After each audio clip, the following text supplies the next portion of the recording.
Welcome to the Science Experience podcast, where we explore the latest and most exciting papers and preprints in science. If you appreciate the in-depth look we take at cutting-edge research, please take a moment to like, subscribe, and share this deep dive with your friends and family. Your support truly helps the Science Experience grow and reach more curious minds like yours. So today, we're diving into something really fundamental. It kind of recalibrates how we think about our own biology. For decades, we've mostly thought of mitochondria as just the powerhouses of the cell, their job, Yeah. generating energy. Simple enough, but what if? What if their electrical charge, specifically when it increases, was actually sending signals? Signals that fundamentally rewrite our DNA. Imagine that for a second. Your cell's power grid directly editing its own instruction manual. Yeah, it's a pretty radical idea when you first hear it. Exactly. And it's not just theory. This is coming out of a groundbreaking paper in Nature Communications by Mori and colleagues. We're talking about something called mitochondrial membrane hyperpolarization. Yeah. And its profound impact on our nuclear DNA, an impact nobody really knew about before. Okay, so to really get into this deep dive, let's start with the basics. This concept of the mitochondrial inner membrane potential, GEM, delta TSIM. Right. It's essentially the electrical charge across that inner mitochondrial membrane. It's built up and maintained by the electron transport chain, the ETC, pumping protons out. It's crucial for making ATP, importing proteins, lots of things. And we know a lot about when that potential drops, right? Yeah. Depolarization. That usually means trouble, dysfunction. Precisely. A drop often signals that mitochondria aren't working properly. Maybe they can't make enough ATP or something's damaged. But this paper flips the script. It focuses entirely on the opposite state, hyperpolarization. That means a chronically increased higher charge. Higher charge. Okay. And you're saying this isn't just theoretical. Not at all. It's actually been observed in various disease states, things like pulmonary hypertension, some brain cancers like glioblastoma, even ovarian cancer. You see cells in these conditions with a higher resting M. But has it been clear if that higher charge is causing the problem or just a side effect? That's been the million-dollar question. Cause or effect. It's been murky. This research, though, really starts to clear things up. Okay, so the big challenge then is figuring out how to study what happens when this charge is too high consistently. How did Mori et al. Actually set that up in the lab? They used a really clever genetic trick. They worked with cells where they deleted the gene for a protein called ATP5-IF1. Most people just called it IF1. IF1, okay. So these are IF1-KO cells, knockout cells. Now, IF1 normally acts as a brake on ATP synthase. ATP synthase usually makes ATP, but it can also run backwards, breaking ATP down, which pumps protons out and increases the membrane potential. IF1 stops that backward action.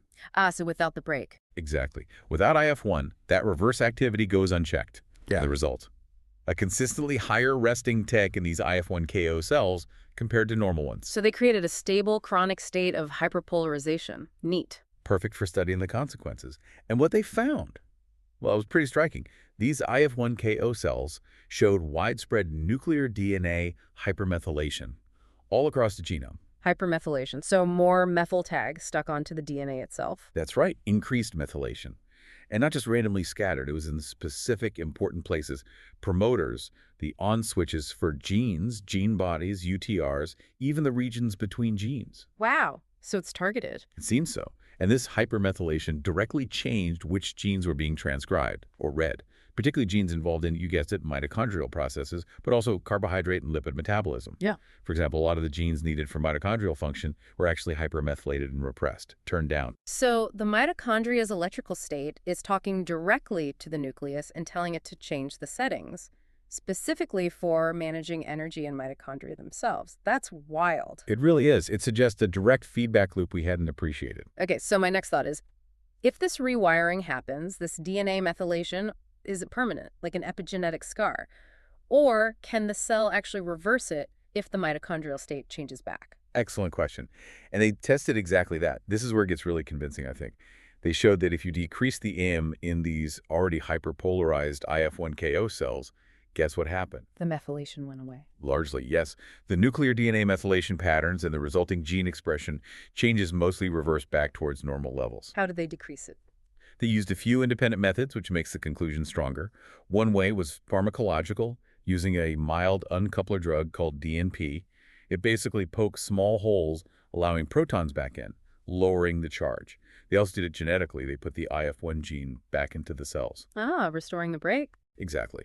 Or they overexpressed a different protein, Yeah. UCP4, which also acts as a mild uncoupler to lower M. And all those different methods worked. Yes, all pointed in the same direction. Reducing the high U reversed the epigenetic changes. It strongly argues that the increased M itself is the trigger, the upstream signal, causing these changes in the nucleus, not just some weird side effect of lacking IF1. Okay, that is compelling evidence for a dynamic, reversible pathway. So here's where it gets really interesting for me. If the mitochondria are sending this signal, what's the messenger? What's actually carrying the message from the mitochondria into the DNA? You know, the usual suspects when mitochondria are involved are often things like reactive oxygen species, Yeah. oxidative stress. Right, or maybe changes in metabolites from the TCA cycle, like alpha-ketoglutarate or succinate, which we know can influence epigenetic enzymes. Yeah, were those involved? Surprisingly, no. The researchers looked specifically for that and found no evidence linking those usual suspects to this effect. It wasn't changes in key TCA cycle metabolites like SAM, alpha-KG, succinate, or fumarate. And oxidative stress. Also ruled out, in fact, kind of counterintuitively, these hyperpolarized cells actually showed increased antioxidant capacity. The cytosol was less oxidized, if anything. Huh. So the obvious candidates were a bust. Completely, which forced them to look for something less obvious. And the link they found, it was phospholipid remodeling. Phospholipids, like the fats that make up cell membranes. Exactly. Specifically, they saw a significant decrease in a major phospholipid called phosphatidylcholine, or PC. This led to a decreased PCPE ratio.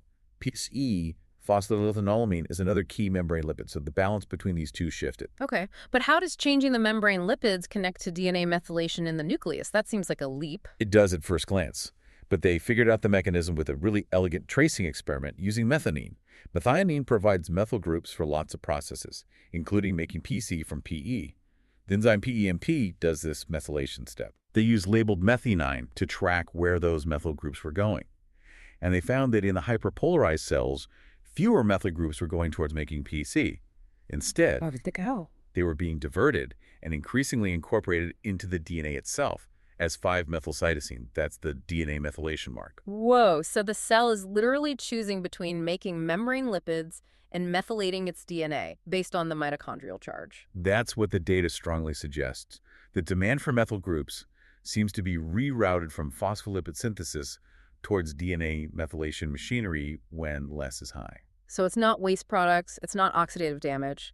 It's a shift in basic building block allocation. A change in the cell's internal grease, as you put it earlier, somehow signals back to the genetic code. Precisely. It's a completely novel signaling pathway linking mitochondrial bioenergetic state to nuclear epigenetics via lipid metabolism. That really is a new framework. It makes mitochondria seem less like isolated power plants and more like integrated command centers, almost. Okay, this is fascinating science, but let's bring it back to the real world.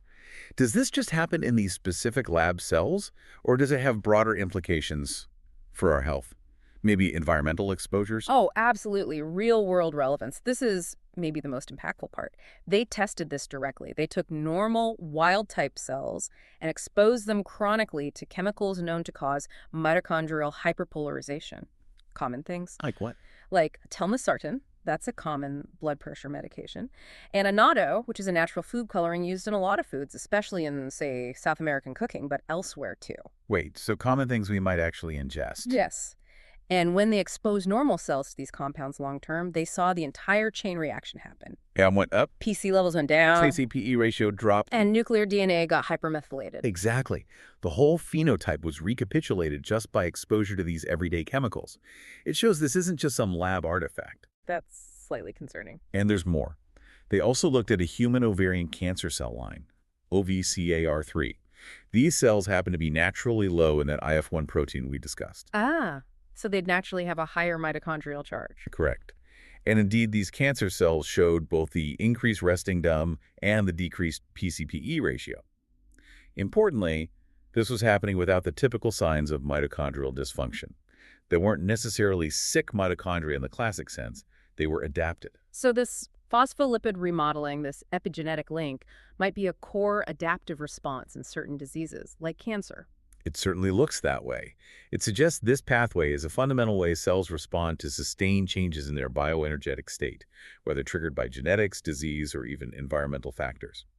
And critically, it can happen even when the mitochondria seem otherwise healthy by traditional metrics.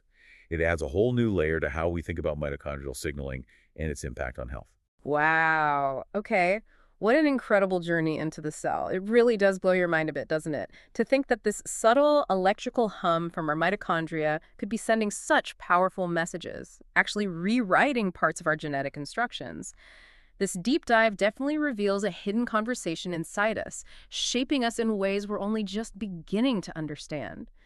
So if you found this fascinating, please remember to like, subscribe, and share the Sans Science experience. Help us spread the word. Yeah, it definitely leaves you with a thought, doesn't it? If everyday things, medications, food additives, maybe other environmental factors, can subtly shift our mitochondrial potential, and we now know that it directly talks to our DNA via these lipid changes, well, what are the long-term cumulative epigenetic effects we might be missing? What's the bigger health picture here? Something to definitely think about. Thank you for joining us on the Sans Science experience.